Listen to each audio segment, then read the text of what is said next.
Oui, on a des travaux, je ne peux rien faire par rapport à ça.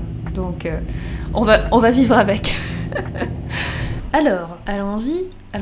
Alors je vous raconte. Déjà bien le bonjour, je suis Gigre, biologiste de l'évolution, paléontologue, paléoartiste, chercheur, on va dire, de formation. J'ai décidé, pour le fun, le week-end dernier, d'aller faire un tour dans une bourse aux fossiles et minéraux, non pas parce que j'aime collectionner ce genre d'objets, mais juste parce que j'aime bien regarder, que c'est pas cher l'entrée, et ça permet de voir des jolies choses souvent, de discuter avec des vendeurs qui ont souvent des compétences, qui sont assez calés sur leur sujet, et accessoirement, je me disais, si je me trouve un petit bijou un peu mignon en rapport avec la géologie ou la paléontologie, ça me ferait bien plaisir parce que en ce moment je suis un petit peu jalouse de toutes les copines qui ont des bijoux à thème en rapport avec leur domaine de recherche, donc je me suis dit, il y a quand même, un petit fossile peut-être pas très rare, voilà, ça pourrait être mignon. Bon, il se trouve que j'ai trouvé ce que je voulais, voilà, c'est ma petite ammonite que je porte aujourd'hui, c'est une petite ammonite de Madagascar. Oui, j'ai organisé tout ce live juste pour pouvoir me vanter de m'être trouvé une petite ammonite qui est polie d'un côté et qui est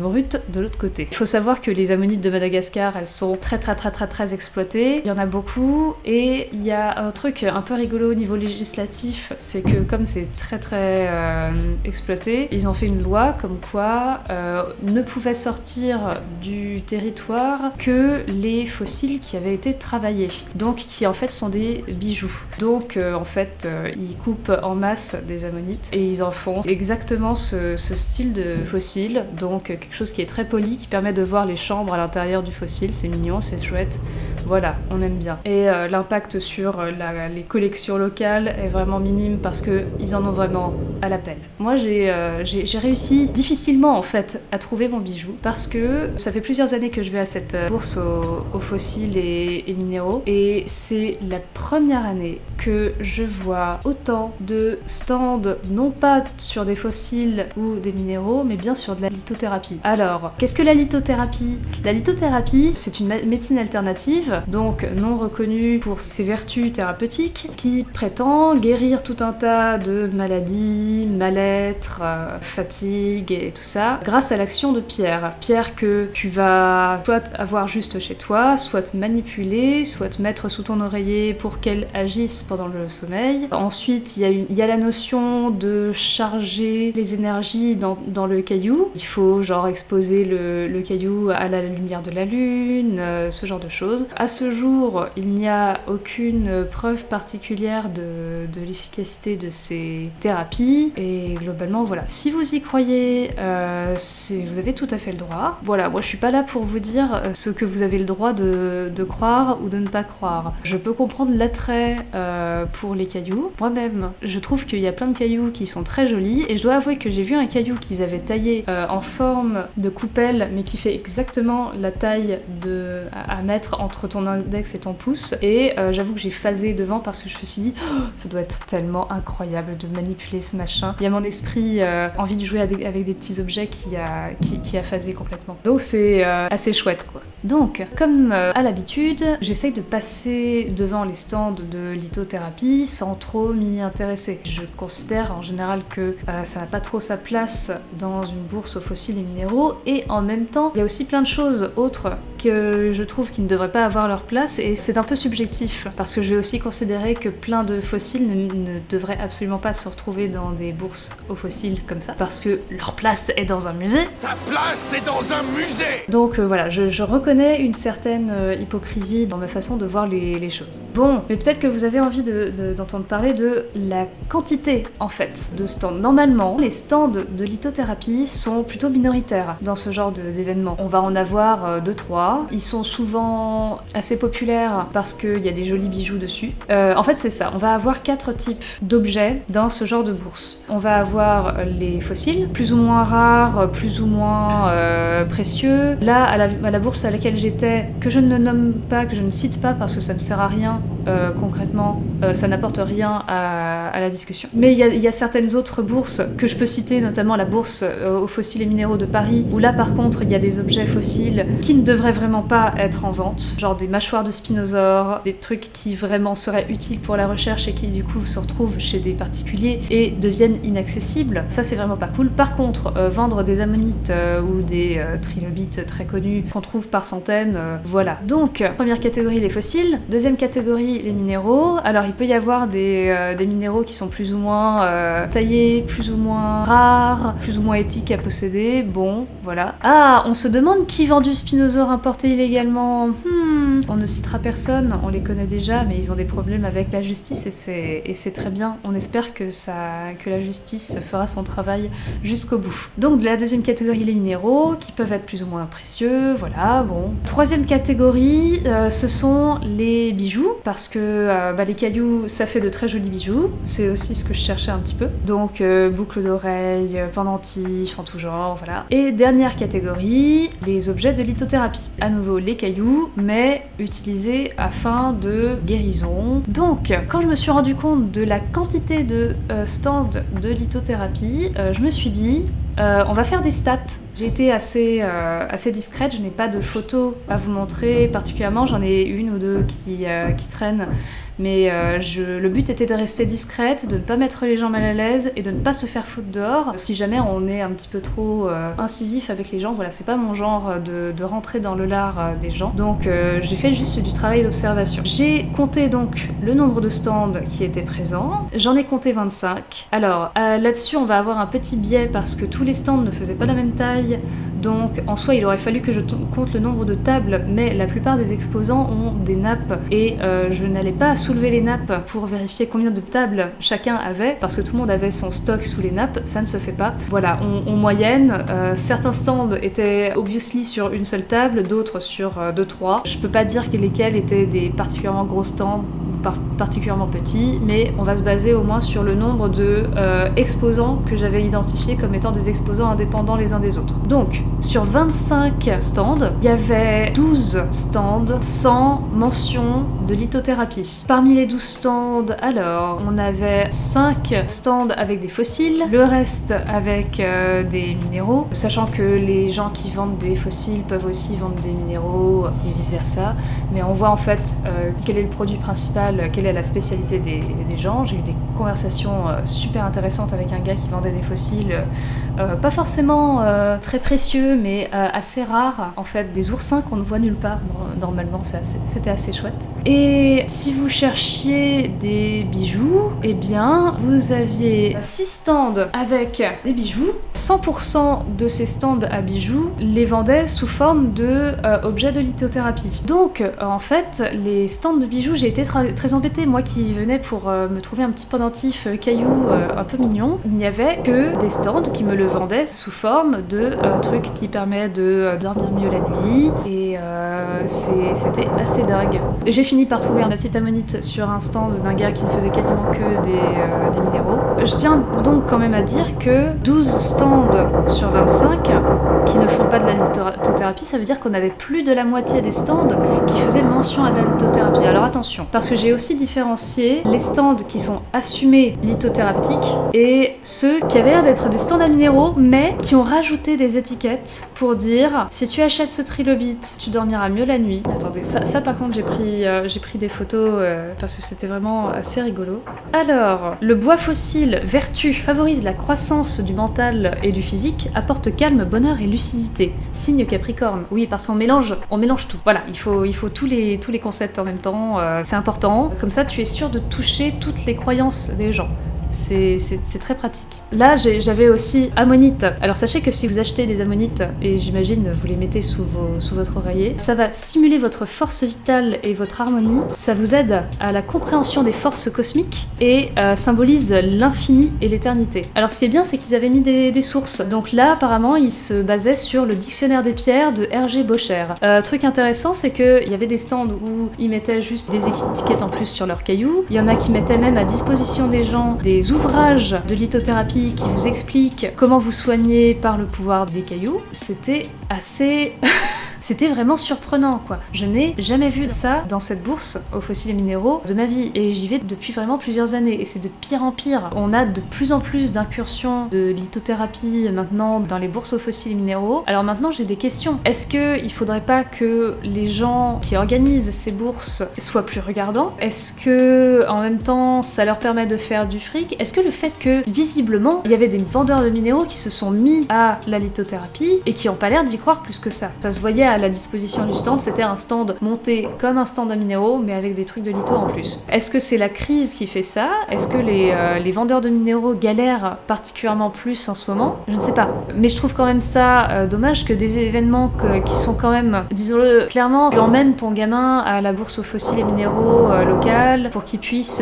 voir les jolis trucs, apprendre des trucs sur la géologie. C'est censé être un minimum éducatif. Et là notamment, pire encore, je vais quand même le dire, c'est organisé par une association géologique locale. Donc une organisation qui, normalement, a pour but de vulgariser la géologie et d'intéresser les gens à la géologie. Le fait qu'ils laissent passer des gens qui, visiblement, n'en ont pas grand-chose à faire de la géologie, qui identifient mal les cailloux qu'ils ont sur leur stand, parce que le cristal de roche, ça ne veut rien dire, hein. C'est du quartz. Tu peux lui donner un joli nom, c'est un truc connu. Donc voilà, je sais pas si je vais visiter d'autres bourses à fossiles et minéraux pour voir un peu si c'est le même phénomène partout en France, mais honnêtement, ça m'étonnerait pas, parce que la plupart du temps, les bourses aux fossiles et minéraux, tu as toujours les mêmes proportions de gens qui vendent des bijoux, gens qui vendent de la litho. Donc voilà, qu'est-ce que vous en pensez? Après, ça reste des vendeurs, s'il faut qu'ils mettent des conneries pour vendre plus, bah c'est pas étonnant qu'ils le font. Ouais, mais en même temps, quand t'es vendeur de cailloux, est-ce que tu le fais pas en premier lieu parce que t'es passionné par les cailloux? Je veux dire, oui, bien sûr, tu vas être un vendeur, donc tu vas dire oui, ma pièce elle est exceptionnelle, elle est super rare, elle est incroyable, c'est connu, voilà. J'ai des gars qui ont essayé de me vendre des opales à tout prix, on peut comprendre le côté purement vendeur, mais on est quand même, je trouve, dans un stade supérieur quand il s'agit de vendre avec de fausses vertus thérapeutiques. Parce que, ok, les cailloux ça peut avoir des effets sur vous. Je vous déconseille donc très fortement de lécher de la malachite, par exemple, ou alors de frotter de l'antozonite. Si vous léchez de la malachite, vous vous empoisonnez. Si vous frottez de l'antozonite, vous produisez du CO2 et surtout de l'acide fluorhydrique. Et je vous déconseille également de respirer de l'amiante. Voilà, on est d'accord. Mais de là à faire la pub de ton caillou parce que il va te guérir de ton cancer, par exemple, moi je trouve ça très très problématique. Mais de là à dire que ça va vous faire atteindre des niveaux d'énergie supérieurs, vous reconnecter au cosmos et tout ça, je trouve que, en fait, on se moque de moi. Notamment, moi qui cherchais des jolis bijoux et qui n'ai pas pu en trouver sur les stands qui normalement font du bijou. Moi, en fait, je refuse de prendre mon bijou chez quelqu'un qui me le vend comme quoi ça va m'apporter calme et sérénité. Je trouve qu'on insulte mon intelligence. Et en fait, je vois un truc aussi assez typique, c'est que on essaye de vendre particulièrement la lithothérapie aux femmes parce qu'on les prend pour des gourdes. Et ça m'énerve. Ça m'énerve très fortement. C'est clairement du charlatanisme. Typiquement, tu emmènes tes enfants à la bourse aux fossiles et minéraux pour apprendre des trucs, pour les émerveiller en fait sur les jolis cailloux qu'on a sur Terre. Et tu te retrouves à devoir naviguer entre des baguettes de sourcier et autres trucs qui ne sont pas sourcés, ce qui est très rigolo pour des baguettes de sourcier. Voilà, donc je pense que je vais continuer mon enquête. J'ai pas eu l'occasion de beaucoup discuter, surtout avec les gens, en fait. Parce que il est assez difficile de faire abstraction de son propre ressenti, comme quoi on est activement en train de se moquer de moi. Oh non, j'ai plus de caméra! Et paf, et ben voilà, que demande le peuple? Donc ma question maintenant c'est qu'est-ce qu'on fait? Qu'est-ce qu'on fait par rapport à ça? Est-ce qu'il y a vraiment une crise dans le monde des marchands de minéraux pour qu'ils se mettent tous à la lithothérapie? Est-ce qu'il y a une crise aussi parmi les gens qui vendent des bijoux? Parce que ça m'étonnerait quand même qu'ils n'arrivent pas à vendre leurs bijoux. Je veux dire, je vends mes propres pins et autres petites choses et ça marche. Figure-toi que j'ai fait un petit tour au salon Zen et Bio à Angers, même endroit que Angers Geek Fest, et j'ai vu des choses très similaires à ce que tu évoques. Ouais, il faut pas que je mette les pieds dans un salon comme ça. Je fais de mon mieux pour être respectueuse des gens, mais je me sens directement attaquée en fait. Donc ça aurait été intéressant de discuter avec ces gens-là, mais j'ai pas eu l'occasion. Ah oui, est-ce que eux sont respectueux? Pas toujours. C'est vrai que il y a pas si longtemps que ça, je m'étais fait aborder par une dame dans la rue qui tenait absolument à lire les lignes de ma main pour me prédire mon avenir, etc. Et je lui ai très gentiment dit que j'étais vraiment pas très intéressée, que ça ne fait pas partie de mes croyances et qu'elle est en train de perdre son temps. Et je me suis fait tout à fait insulter par cette dame. Que j'avais aucun respect pour rien, etc., etc. Et bah non, en fait, madame, laissez-moi tranquille. Je vous ai dit gentiment que j'étais pas intéressée. Laissez-moi tranquille.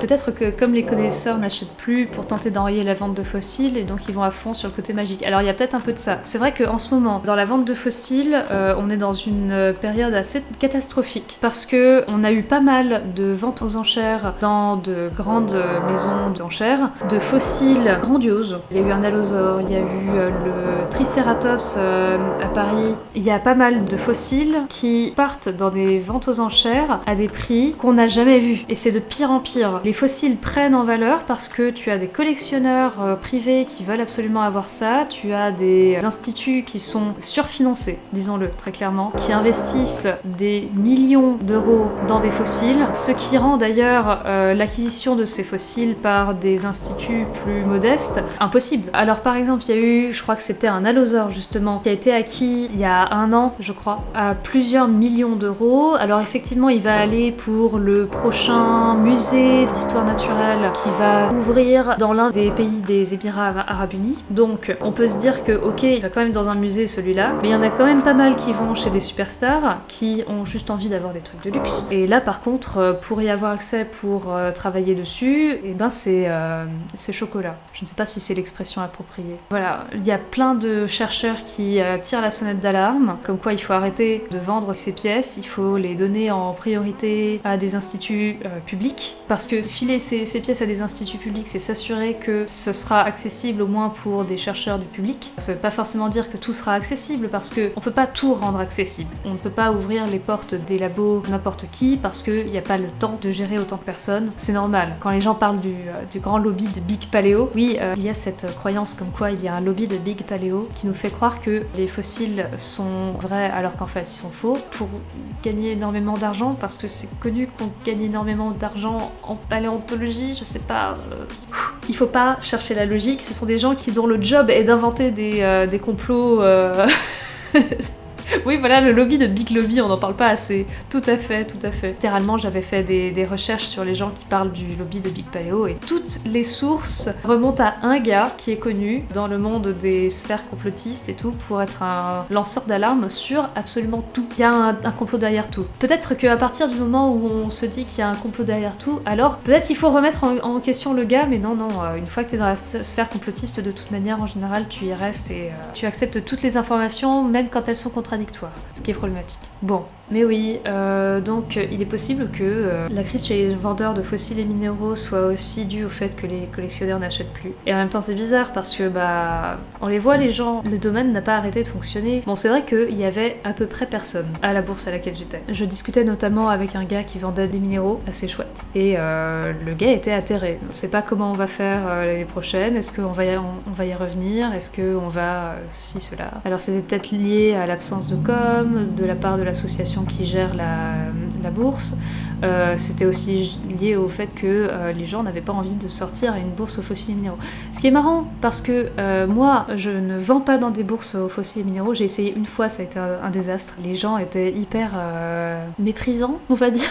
C'était pas assez classe ce qu'on faisait pour le standing de la maison, et on me l'a bien fait comprendre. Donc sachez que si vous voulez vendre des badges et des pins en bourse à fossiles et minéraux, même si c'est dans le thème, vous serez un petit peu méprisé. Donc normalement, je vends dans des conventions de style japanime, art, pop culture, et chez nous ça passe quoi. Je veux dire, on ne fait pas moins de ventes qu'à l'époque. Comme tout le monde, on a dû augmenter nos prix, parce que l'inflation touche tout le monde, tous nos produits à la production sont plus chers pour nous, donc on est obligé de reporter ça sur le prix final. Donc on a globalement augmenté peut-être tous nos objets de au moins 1 euro, ce qui est dommage. Mais on s'en sort. Alors maintenant, le monde de la collectionnite, c'est autre chose encore, je pense, que le monde de la vente de badges. Mais est-ce que faudrait pas juste que les gens augmentent leur prix? Est-ce que... je sais pas. Je n'ai pas de solution. Tout ça, ça me convainc d'aller faire un tour à la bourse fossiles et minéraux de Paris qui aura lieu début décembre. Et puis on fera le même travail de chercher qui vend des fossiles, qui vend des minéraux, qui vend des bijoux, qui vend de la lithothérapie. Et est-ce qu'il y a moyen de trouver des